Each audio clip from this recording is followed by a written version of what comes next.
everything is based on the decisions you make in the moment. So if you keep checking in and staying in that moment, making decision after decision after decision without attachment, that's the key, without attachment, then you'll always be doing what you can. So that's where this muscle that I have inside that says, am I going too hard or going too easy?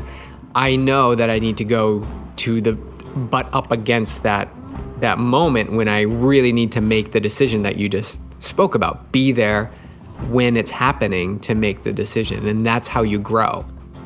And I just saw this direct translation from my meditation practice to that race on Sunday. And so watch how the mind too will want to grab on to your meditation and begin to control it and say, oh, I need to mix it up. And because that's just a red flag that the mind's in control and you're not. You know, when we sit for meditation, I always have people just take a few breaths, and that's kind of setting the intention. It's like this little message I send to the mind, like, we're sitting down and I will let you know when we get up. And not a moment sooner will that happen. I'm in charge. You are not. You are the student. I am the master.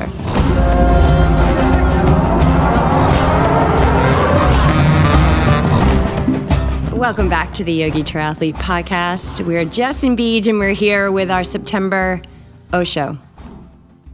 Is it our September Osho? It is our September Osho. Welcome back, you guys. Thanks so much for having a listen. And I think we're pretty grateful that the whole studio is not on fire right now because, well, if you're on the video, then you can see him holding up this Palo Santo that we just got. And I was cleansing the studio and got quite the flame. And now there's what did you say? There's embers. Oh, yeah, there's one right over my head. About 5 minutes earlier, I lit the remnants of the old one, which is about this big. That's so you, like the nubba. And we just got a little bit of taste of the Palo Santo in the apartment, but just proceeded to that was light a log. Torching. And then I blew it out because you're supposed to let the flame go out on its own, but it's a new Palo Santo. And it wasn't going out. And then I blew it out. And then the whole place was super smoky, which is not ideal when you're doing video. But I think it's clear besides the ash that's falling from the sky. But it's fine. It's all good. It's out now. And I think it's a metaphor for us and how we live our life. You had the little nubba, and it was a nice little controlled burn. And you were like, let's party. Let's burn this place down. Well, so I lit it because I wanted to clear the energy because we sat down to podcast and I was like, are those leaf blowers? And then we looked and there's people across the street cutting down these super healthy trees. So we had to let that go and we wanted to clear out the energy because there are no mistakes. And that really tugs at my heart, the healthy trees. And that's a tree I just described to you that Clark and I were just under there the other day and I was looking up at it like I was just taking it all in. It's so funny that that's the tree. But so I guess the lesson in that is don't take those moments for granted, more moments of looking up and appreciating the nature that's around you. If you see a tree, I do this a lot too in town here, these eucalyptus trees, they're huge, but they cut them down quite often. But they're so beautiful. So I make a point to touch it. If I feel compelled to reach out and touch it, the thought is oh, I should reach out and just touch the tree. And then I pass by. Now I actually reach out and touch it. And so I do that often just to give it a high five. Yeah, I mean, everything is temporary here, including these bodies that we live in. Not to go too deep 3 minutes into the podcast. But and the first. It really is because I do that same thing. I walk by that tree and take Clark out there early in the morning, and that's one of our little spots that we stop. And I look up at that tree, and I notice the leaves, and so on paper, I would say don't cut those down. They're super healthy, but they're down now. And I think we feel the pain. But over time, I've let go of that fight. Remember our neighbor in Newport yes. Wanted to extend the driveway. The driveway. The pavement. So we could park more cars. And there was this gorgeous Japanese maple, like mature, beautiful Japanese maple. And it was like a 3-day murder. It was like first the limbs came off, and then it was just like standing there, it was so painful. And I was 100% attached. I was like in tears one day because I was like, could feel the violence of it. And, but I think that was a potent lesson in letting go. And so it continues. Right? This life is a passing show. So speaking of the show, here we are, Osho, September, where we answer your questions. We get some questions this month. Thank you so much for sending them along. And then we'll, just roll with topics as they come, because we're just always coming up against, not up against, but coming up to face really great questions from our athletes, and also topics that you and I go deep on as we watch the athletes that we work with navigate through those things. So we'll see what comes up in this episode. What we work through in our experiences. You raced on Sunday, and I had a swim this morning that was challenging, and Saturday too, a workout. So in our experiences, we're living it. You always stress that, like we're actually putting ourselves in these experiences to learn from them, as well as take in what our athletes are. There's no way I could speak, I think, with the authenticity and the passion and the confidence in which I speak if I was not walking the talk. This is a journey of ups and downs. And what I've discovered is that I'm in charge of how up and how down I go. And it's really about interrupting patterns that show me when I get pulled up too high, when it shows me when I get pulled down too low, interrupting those patterns and coming more towards that center line where I can really experience life as it is, which is just this rich itinerary, and really experience that those trees getting cut down across the street, like that brought up pain for me. So that's like, oh my gosh, thank you. Like that experience showed me that allowed some pain to rise up, and then, but good thing I burned that Palo Santo and get all cleared out. Yeah. Which is wood, which probably came from a tree, I'm assuming. Yeah. Probably. So full circle. Right. So yeah, where am I doing that? I just burning wood.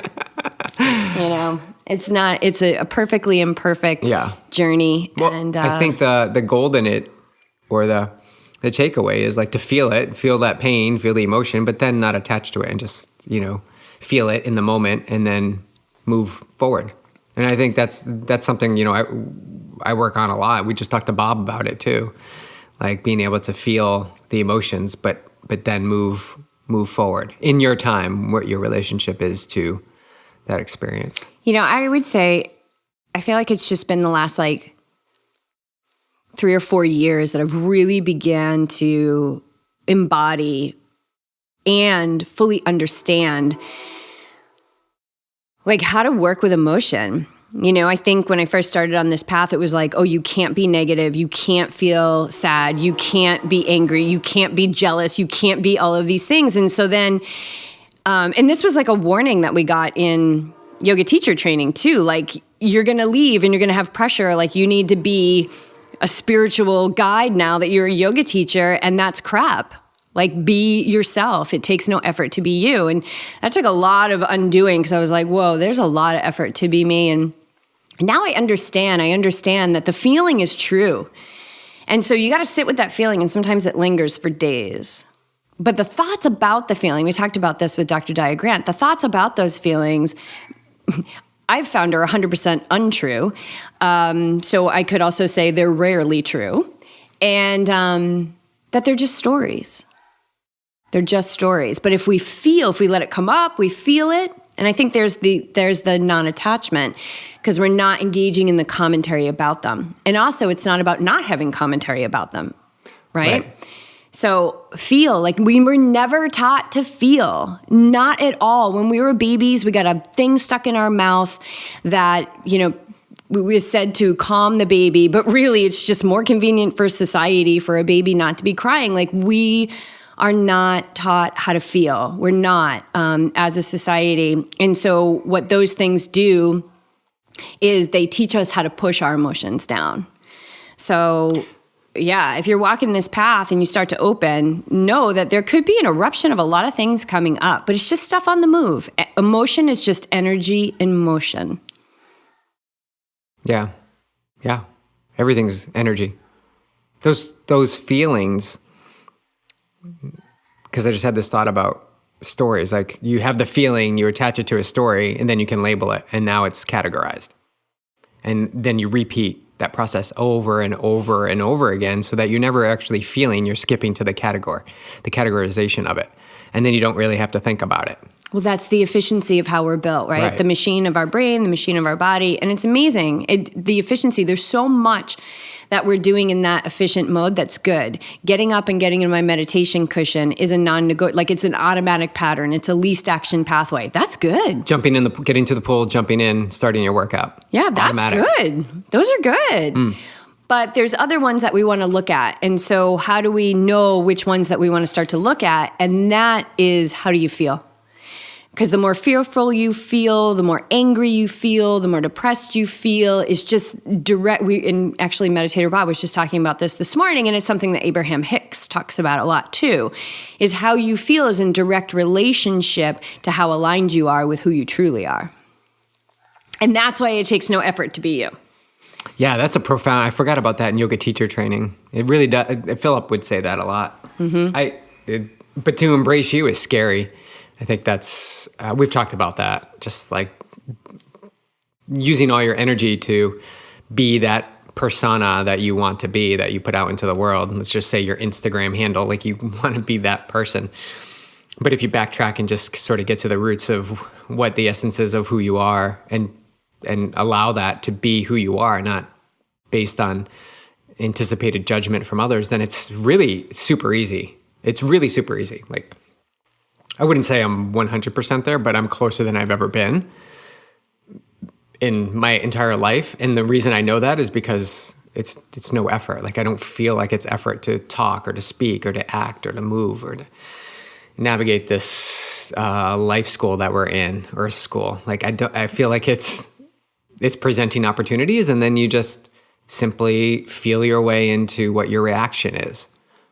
It's really that simple, once you get to the side of being who you truly are. So how do you know who you truly are? How do you know? Experience, yeah. You have to experience it. And the shifts of becoming more of who you are, coming back to that center, is only going to be learned through experience. It's an experiential path. So we can talk about yoga all day long. We can talk about enlightenment all day long. We can talk about mind mastery all day long. We can talk about changing mindset around injury all day long.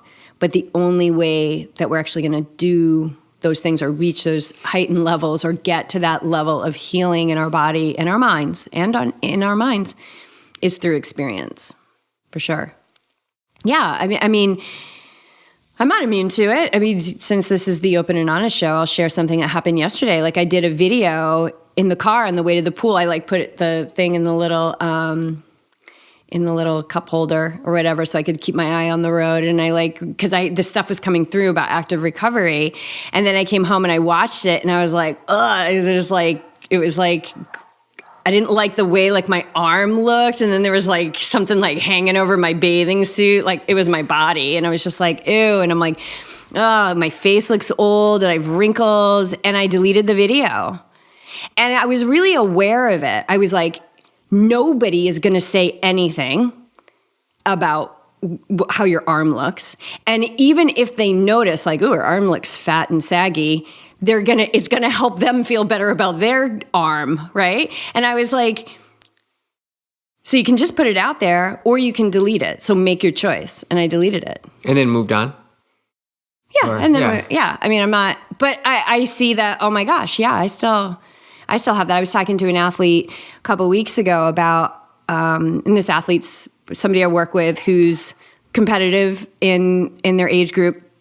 And we were talking about body image, and I was sharing my own experience with it. And, even now that sometimes I wake up in the morning, I'm like, oh, you look like you're ancient. And then I have to come back and just be got the energy that creates worlds coursing through my veins. And I always go back to meditation, reverses aging, and it actually lengthens the end caps on your DNA. So you're moving in the right direction. You're doing everything you can, and you're doing pretty well, But anyway, I'm not immune to those things. And so, I'm not beating myself up for doing it, but I think it's important to share those things because we're certainly not on the other side of that stuff. I'm still in a human body. I still forget who I am. I look in the mirror and I think that that's who I am. And, I've got judgments.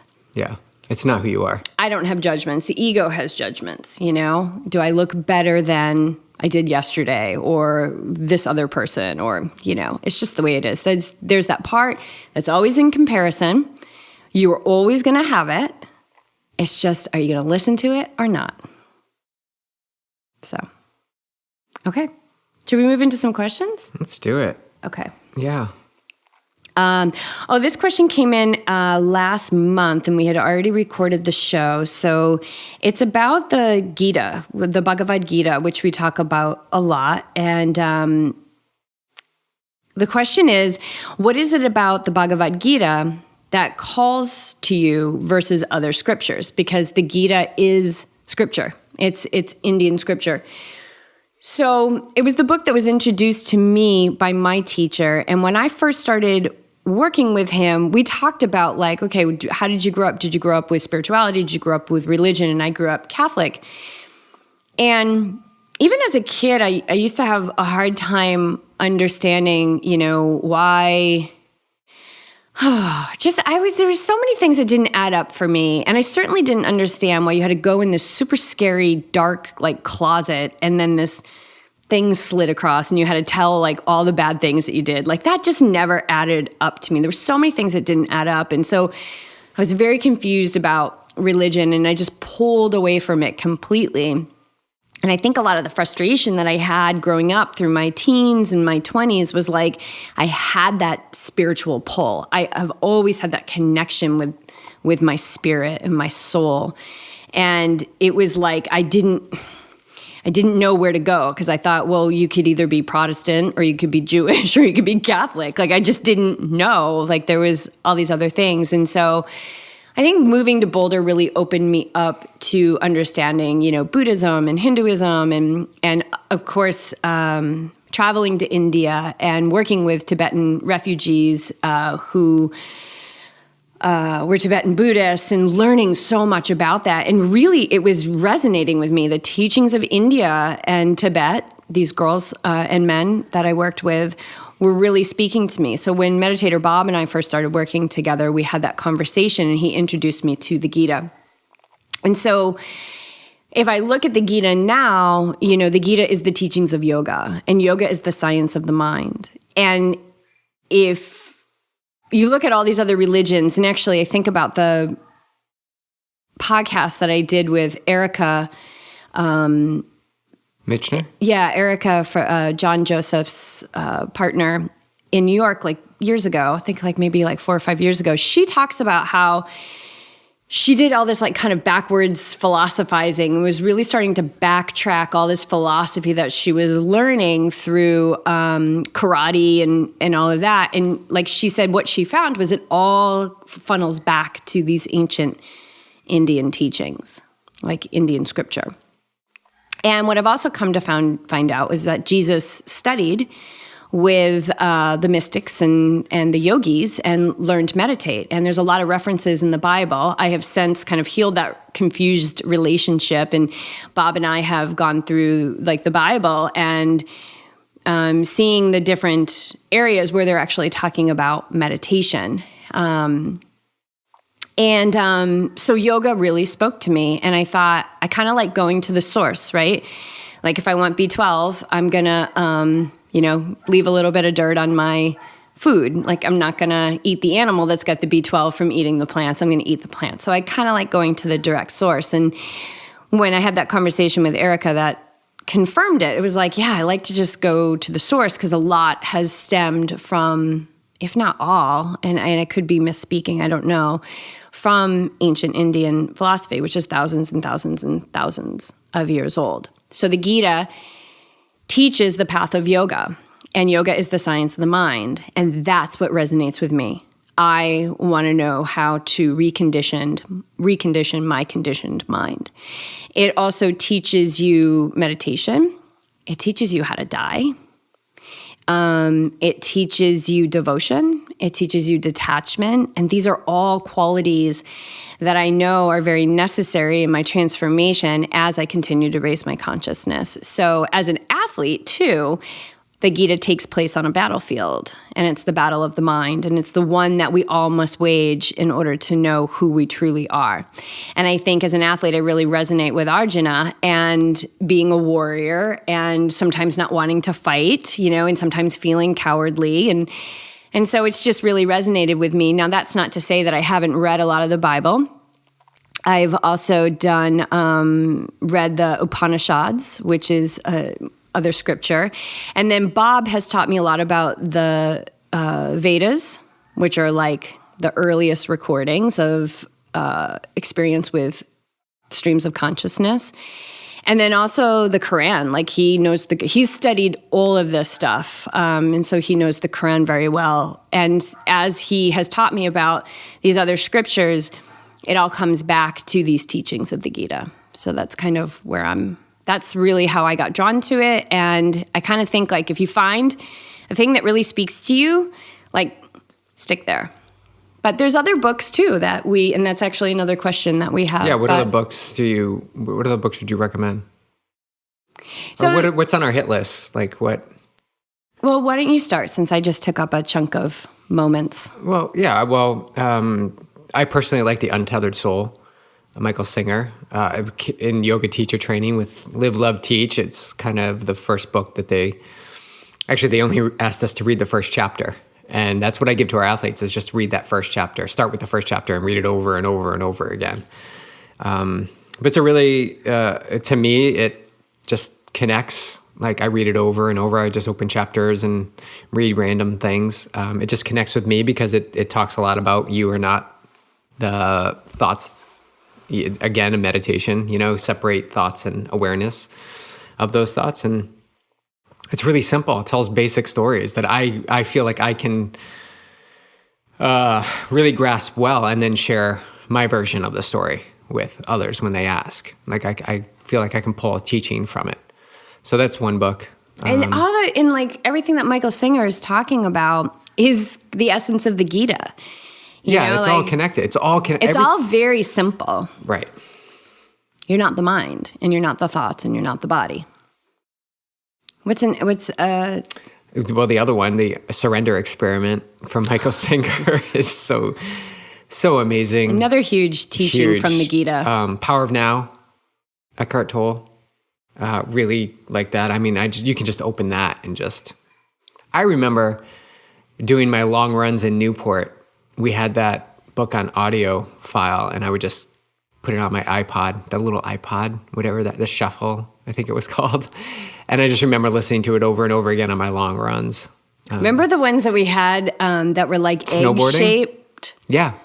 And those were Nike. They were Nike. Yeah. And I remember people at the gym were like, you have music on that? I'm like, yeah, MP3s. Yeah, I know. And then we'd like blast in all this punk music. And well, it probably wasn't punk music. No, it was like Blink-182. It was like snowboarding music. Yeah. And then, that probably wasn't very safe. We're like blasting music and snowboarding in the trees.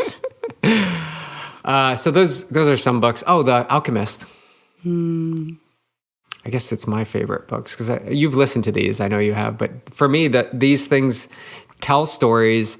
I don't venture too far out. Like, I just like to read stuff over and over again. The same thing with my training. Same loops over and over, same similar workouts over and over again, and get really good at it. Desensitize the mind. The mind wants more like entertainment, and we already have a lot of entertainment going on. So for me, I'm talking my personal experience, I like to hone in on a few things and just get really soak those up. That's my experience. Yeah, I think that's great. A great thing for people to take away.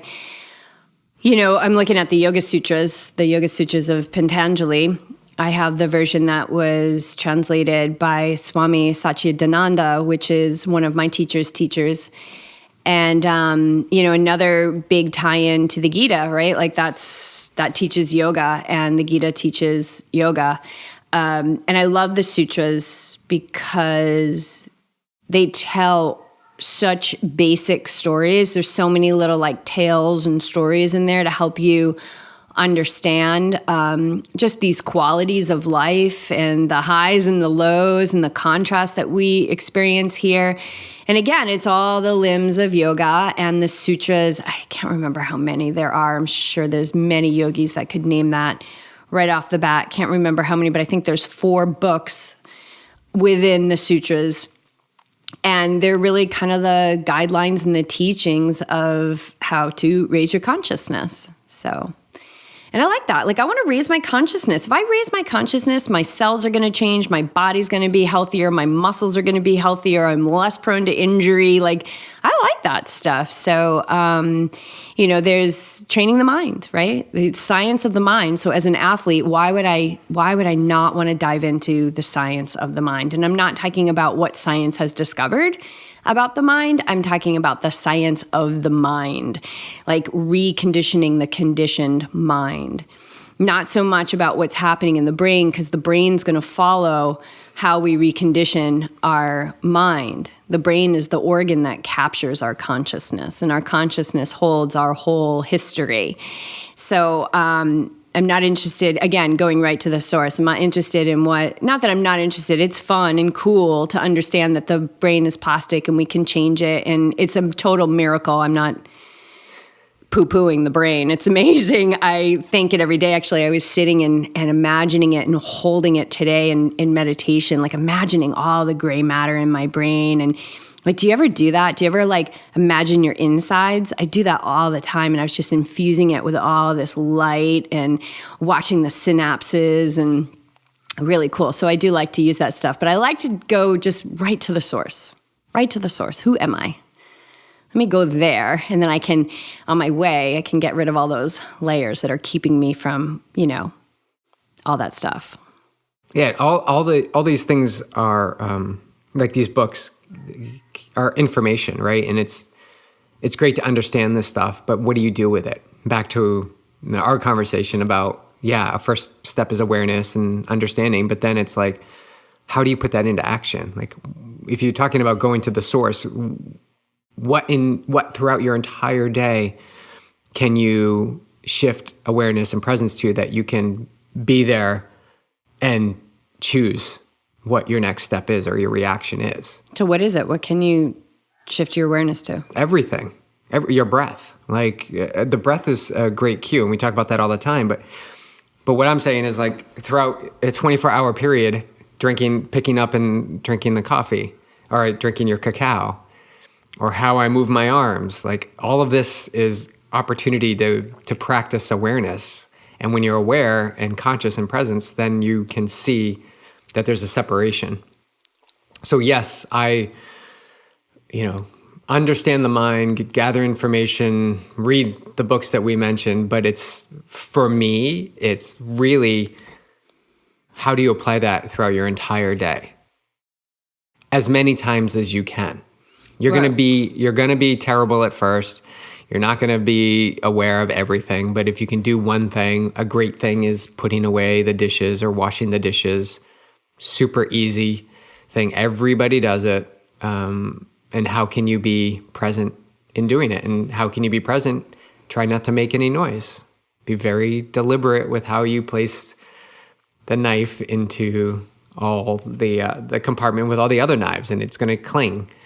Can you be really, really quiet with it? That takes presence, right? Versus trying to get it done as quickly as possible. That's just one example. So that's how you apply it. Like, and that's where I feel things get lost. Like, again, talking to Bobby, people don't want to do the work.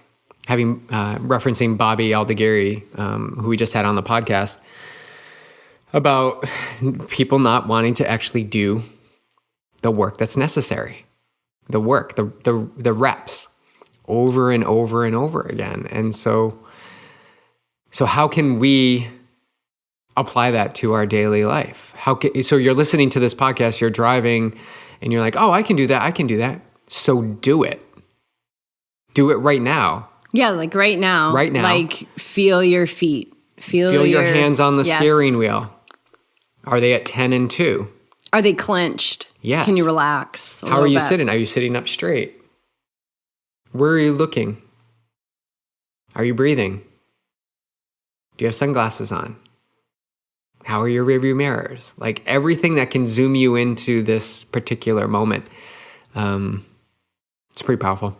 Yeah, action. Well, and that's one of the things in the Gita it talks about, like... He's like, Arjuna, stand up, right? Like... Yeah, get up and... No, I was going to say how it talks about, like, knowledge is amazing, but it's nothing without action. It's nothing.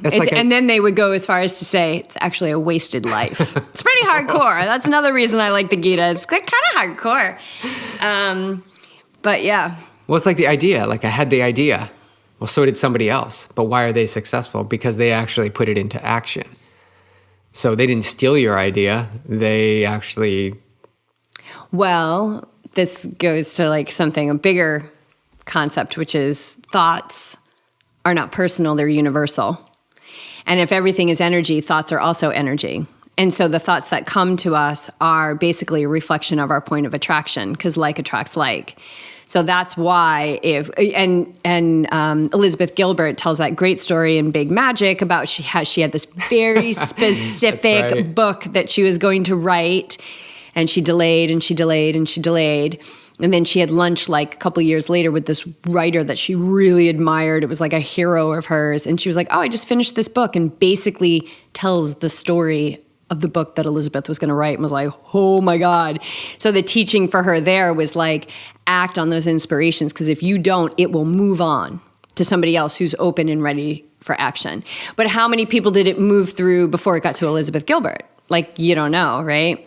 And then that can be like paranoid, like, oh my God. But then that's a lack mindset. So that would be something to pay attention to.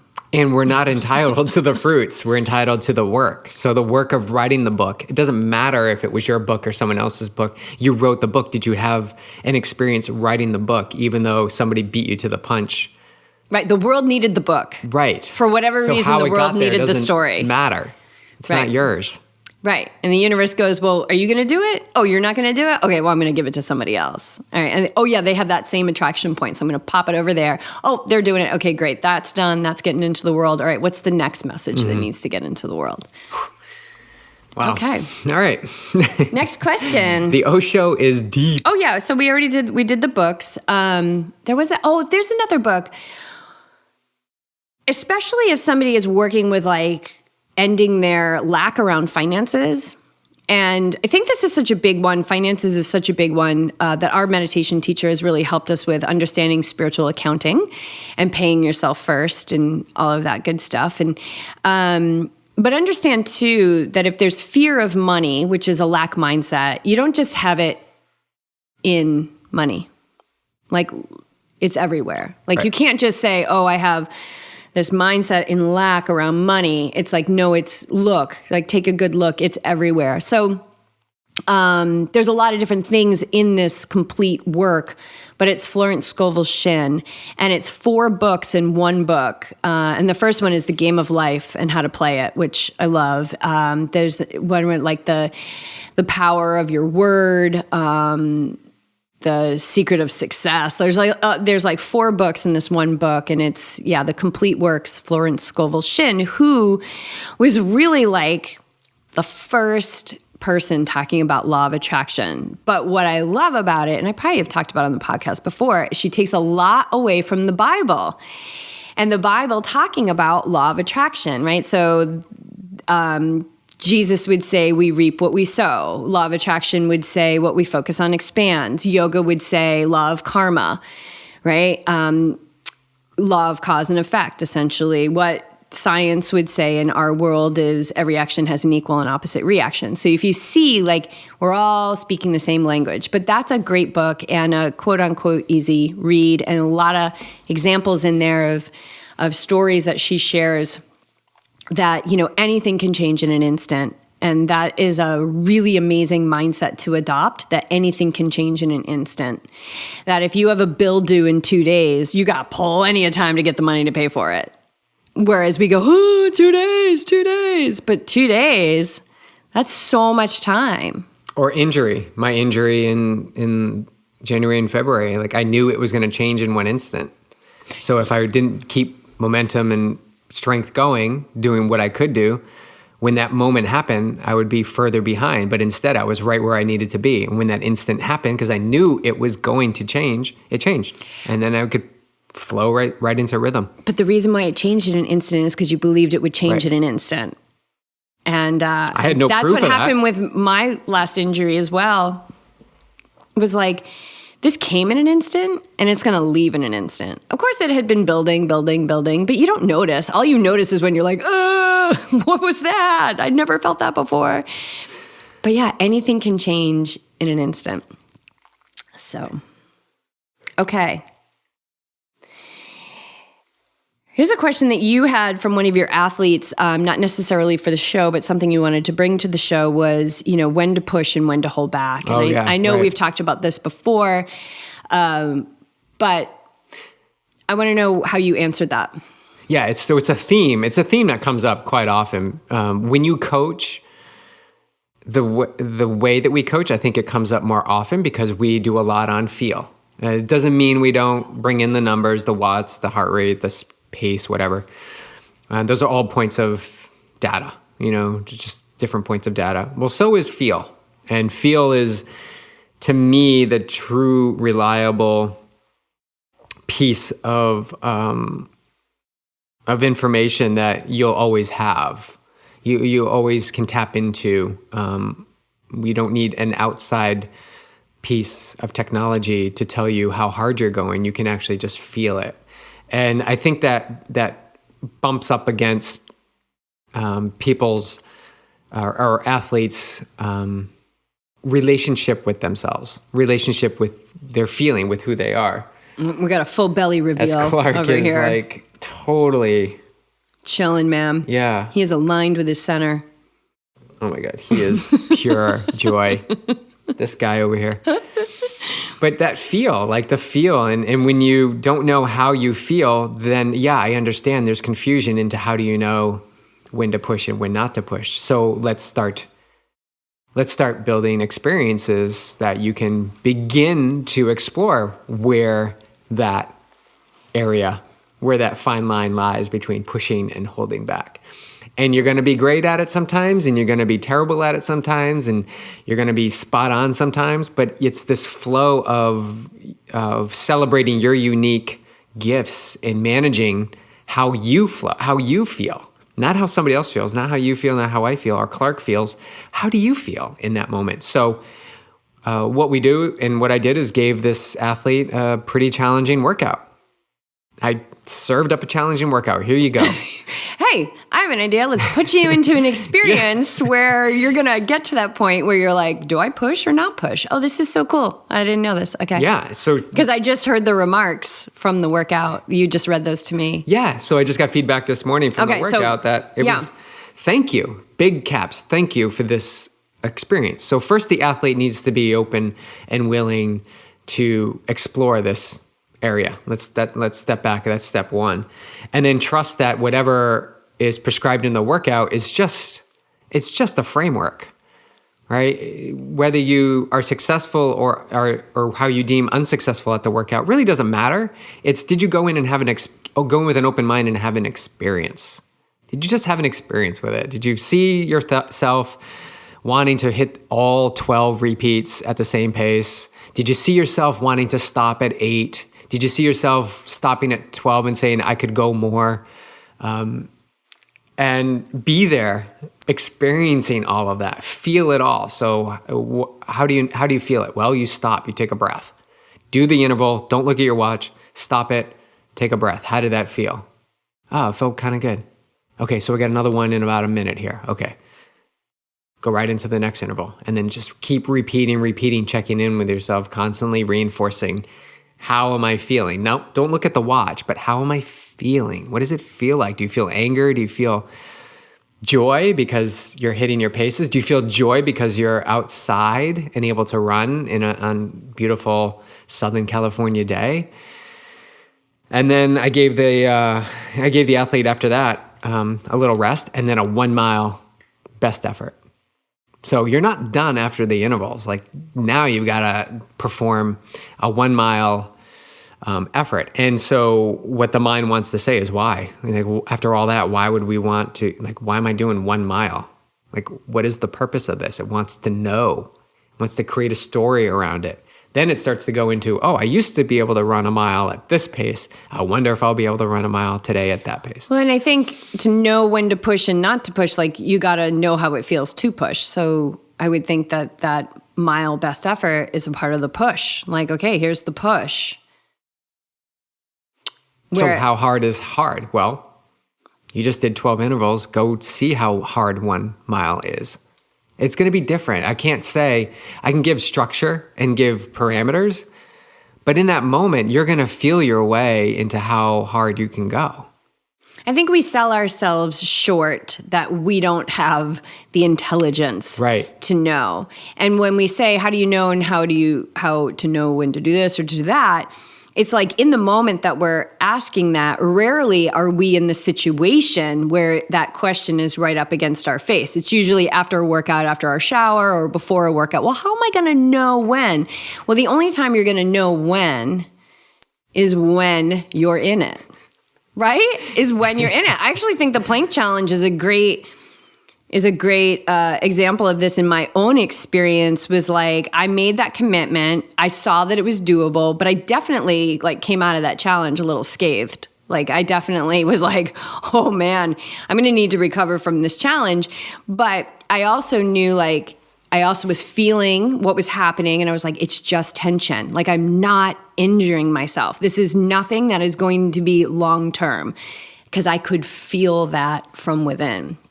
So I kept going and I kept pushing every day, kept pushing 29 minutes, 30 minutes, 31 minutes. And then we were done. And I feel like I'm actually kind of have recovered. It's been about a week now, but I definitely had some upper back stuff and shoulder stuff. But it was only in that experience that I knew, like, yeah, you can do it. Like today, like right now, not even today, but right now, it's going to be 1 minute at a time. And then the next day it was like, oh, I can do 5 minutes at a time. So by putting this athlete in the experience, they got to learn a little bit more about how it feels to push.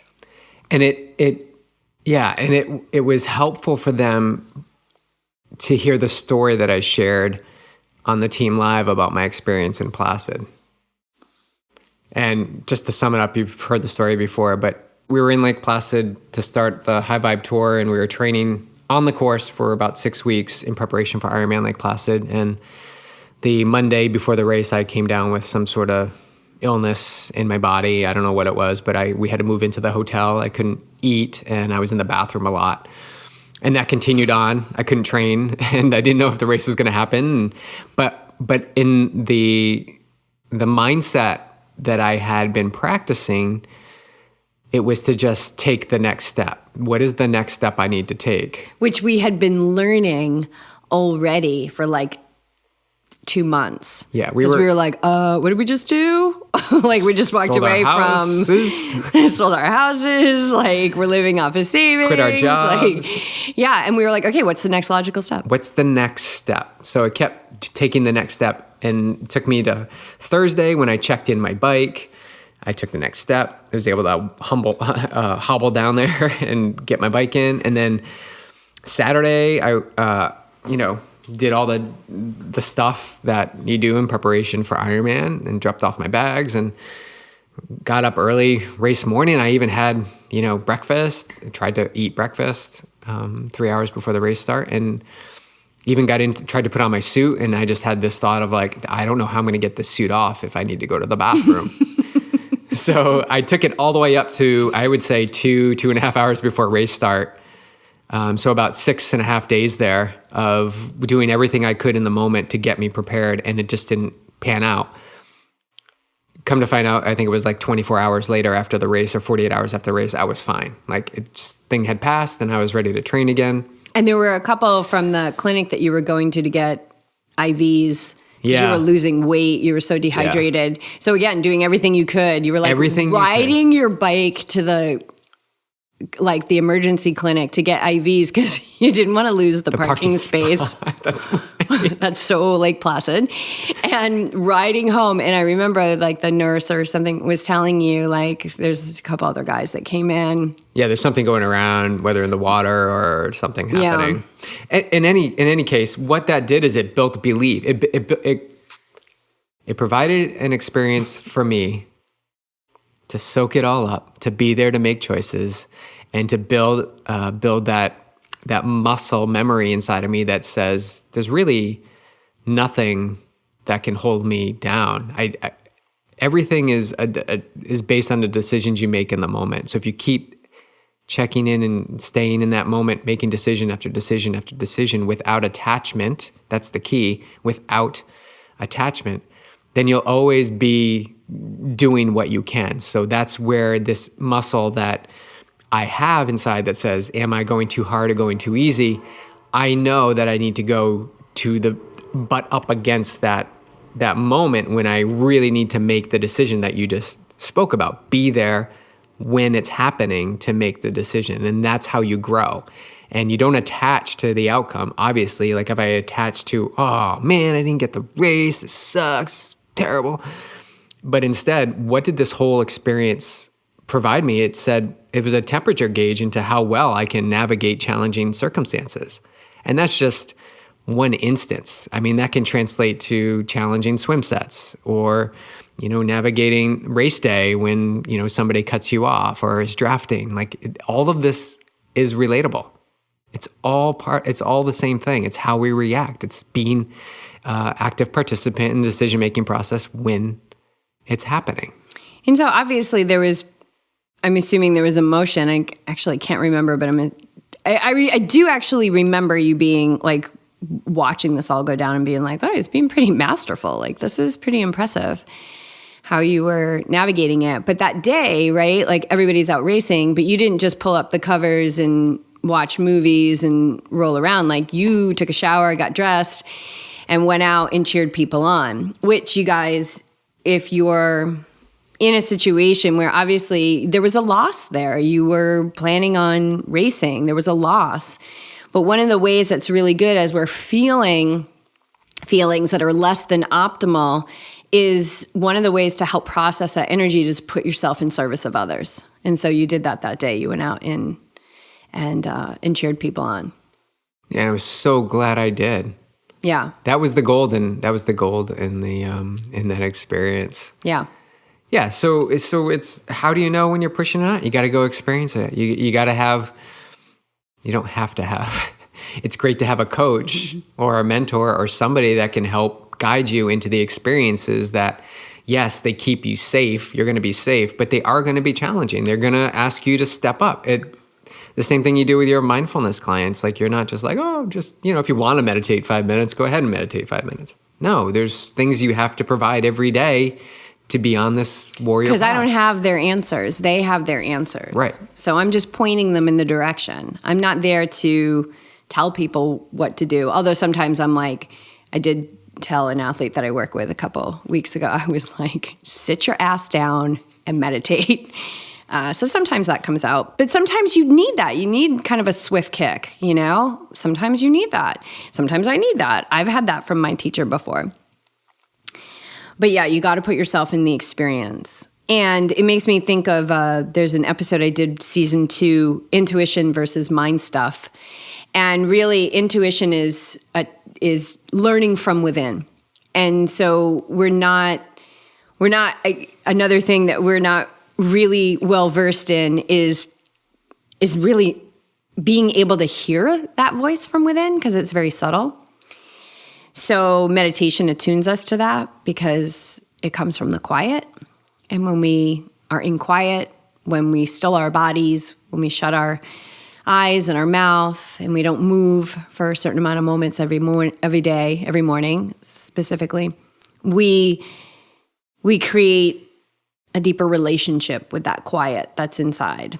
And when I refer to the quiet, I'm not talking about the mind, because the mind is a thought-producing machine, so it's going to continue to produce thoughts. It's like It's like that machine that shoots tennis balls and baseballs out so people can do batting practice. That's kind of like what you're doing in meditation. You're kind of like batting practice with those thoughts come in, just bat them out. Like thoughts come in, redirect your awareness to your breath, and those thoughts will keep moving.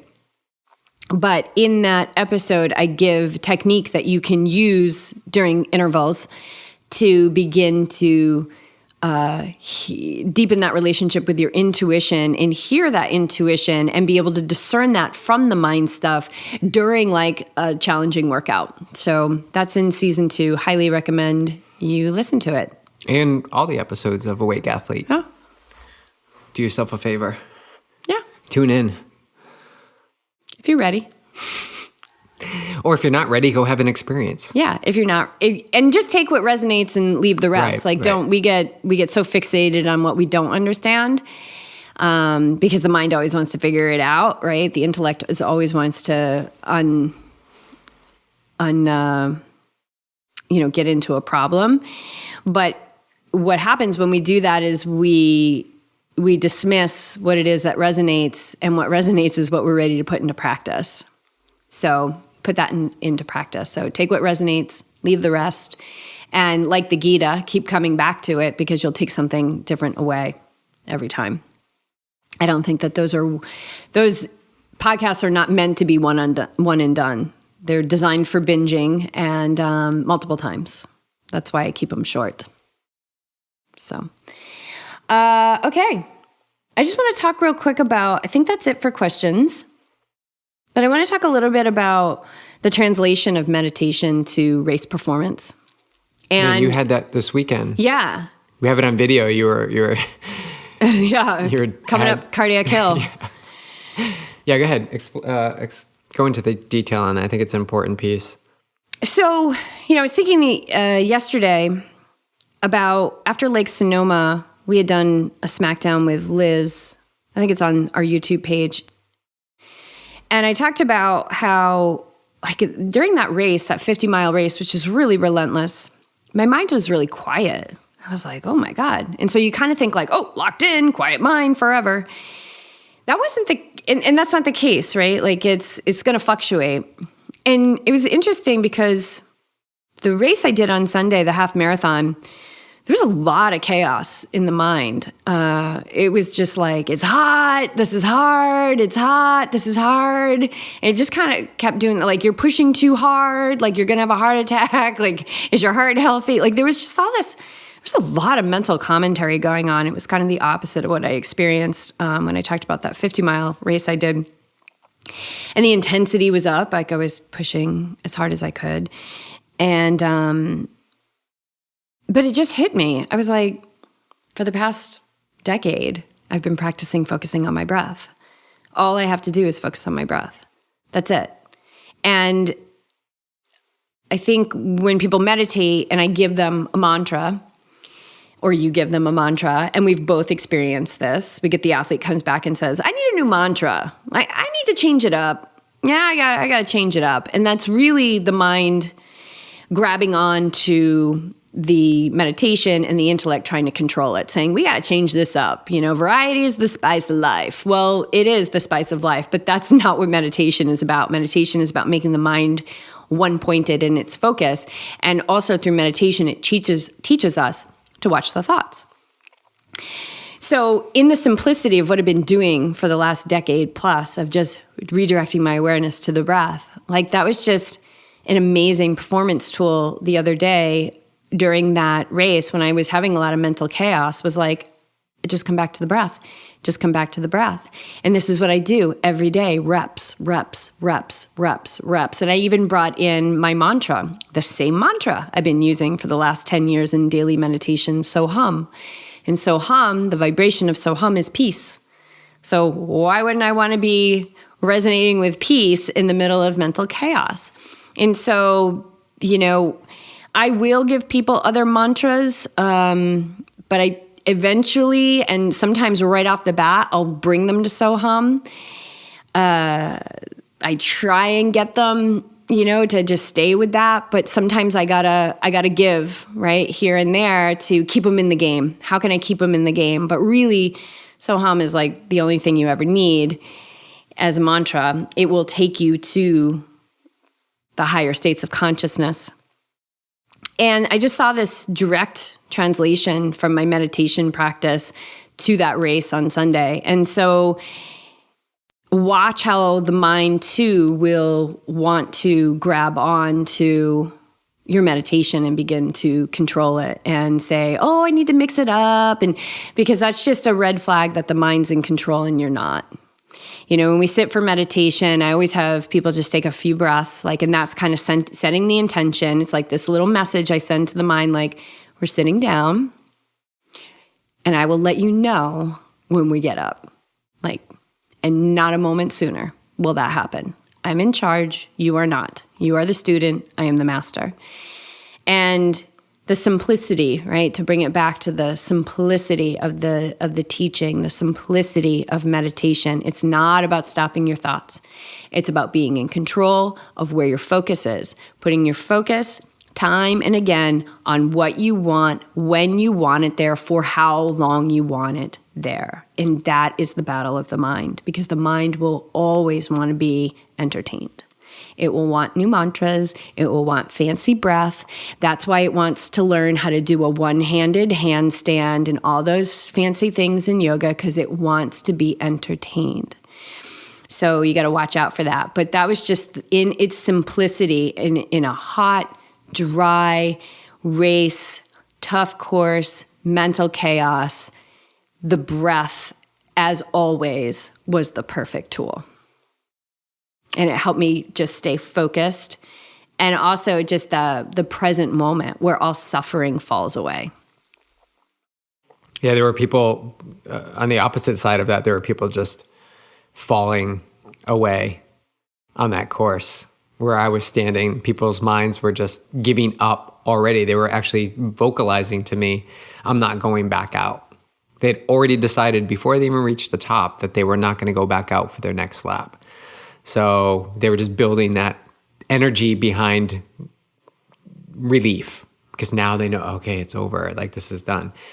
Versus just get to the point where you actually need to make a decision, because you don't need to make a decision right now. You need to make a decision when you're in transition. Right, and in transition is where you're going to know, do I push or do I not go anymore? But if you decide before you're in the experience, you're selling yourself short. And then there were people, like you said, that were just just locked in, just hammering that hill. Oh, they were flying. Yeah, just really strong on the day. This girl who beat me by about 5 minutes. And I know those 5 minutes were at aid stations, because I needed the ice. I was cooling down my body, and she would skip the aid stations, and we were jockeying back and forth. And on that last lap, she passed me probably mile, because I passed her on the downhill going back out for the second loop, and she passed me probably around mile 10. And then when I saw her again, she was between a quarter mile, a half mile ahead of me. And I was like, oh, dang, here she goes. So then it was okay, don't let anybody pass you, just go, it's run like you're being chased. And so I did. But then when we looked back at results, talk about people who stayed the course. I think there was, remember I said there was somebody finished the half marathon. It was 10 hours or 9 hours or something like that. Just so impressive. People doing the 50K that day in 13 hours. So impressive. 100K finishing at 17 hours. That was a tough day. It was very Javelina-ish with a much harder course. And for me, obviously a much shorter distance. But yeah, and that's the thing is everybody is exactly where they need to be, getting the experience they need, right on time, always being delivered, but just watch. Through meditation, we learn to watch those thoughts. And when we can watch those thoughts, we can really tune into am I selling myself short here? And just really move into that authenticity, which is honesty with ourselves. Where am I at? And making those choices from the conscious state of mind. Yeah, where am I at right now? Yeah. right, in this moment. Now, what I thought was interesting about that woman who did passed you, we actually watched the video of the start of the race because I took video, and she was the last one to leave the start of the race. She was in the way back. She so was. It just shows you. She was a good racer. Yeah. She was a good racer. And I chatted with her just briefly as she was coming up. She's like, it's just the mind. It's just the mind. Mm-hmm. So she was already onto it. She was in a good spirit. She wasn't suffering at all. So yeah, she definitely, and she didn't have anything with her. I think she had a water bottle, like the ones that they handed out, the plastic ones. She was strong. And it was interesting to watch the two of us on the course because there was things that I was better at than her. I was better at downhilling than her. So I would pass her on the downhill, but she just had a stronger speed than me on the flats. And but I was watching her because we were always within, she was always within, like she was my carrot or I was hers. I was always watching when she was in front of me and watching when she would walk and watching when she would run. And when she would walk, I'd try and run further past that spot, right? Like just trying to put some strategy in it. But I think that I would have lost a lot of time if I didn't take the time to pour water over my head. I was getting really warm out there. Yeah, so you did the things you had to do. And this is where the mind may go in, an untrained mind may go in and say, did I really go as hard as I could? Could I have gone faster? What more could I have done? Well, there's things that you did that you needed to get done in order to put you in that position that you were in as it was. So yeah, you did feel confident in yourself that you did do everything you could. Yeah, I wish I was faster at some things too, like at some races, but the results of the races that I did were because I put myself in that position. Like I did what I had to do. If it meant walking 8 stations, that's what I had to do. And when you can like massage that relationship and really understand, like give yourself a break. Like you did do your best. Then you start to really get to work. That's where the work really unfolds. I mean, there were so many times like just really asserting my will, like run to the rock, run to that rock. Okay, now just keep running, go to that bush. Okay, now keep going. Like legs are screaming, mind was screaming. Like I definitely came up to that central governor that was just like, stop. And you just got to override that, right? So that was a situation where everything was saying stop and I just kept going. So yeah, it was a cool experience. It was a rich experience. It was a sensation experience. And I've been like stupid sore ever since. So, but active recovery, crushing the active recovery, trying. Swim and bike the next day. And yeah. Yeah. Well, yesterday I did yoga and bike. I did a couple of yoga sessions and then. You swam yesterday too. Yeah, I swam. Did I say bike? Yeah. No, I swam. And then got back in the pool first thing this morning, and then I'm going to bike later. Even biked home from the pool and then left the bike downstairs in the foyer because it's like if I put the bike away, it'll be like, oh, the bike's already away. You know, even though it's very easy to get. So I just left it out there, so I'll get back on it later. And side note, we were at the pool this morning for 6 a.m., but I was supposed to wake up at 5, but actually woke up at 4. Jess's alarm went off at 4, and I thought it was 5, but I got up too, and turns out it was 4. So it's so good. I've been up since 4 today. I know. It feels good, right? Empowering. Oh, yeah. Nap time. It's so nice, like to get up. I got full meditation in and no rush. I don't like to rush in the morning. So well, here's I was in a funk in the pool, so I mixed it up. I started to go in the ocean. I started to swim back in the first thing in the morning, toes in the water at 6 a.m. and swimming's gotten better. So you got to mix up. You got to be onto this system. You got to be onto your patterns and mix it up to kind of freshen up. Which is interesting because we were just talking about the mental piece, like, oh, you got to mix up the mantra and things like that. But I think with the mind, you want to really make that mind one-pointed. I think the mind is it different from the body? Well, the body is actually an extension of the mind, but knowing what you need in a moment. So. Awesome. All right. That's it. Is this luncheon before St. George or after? After St. George. So we're heading to St. George next week. Good luck. We are. Thank you. I'll see you there.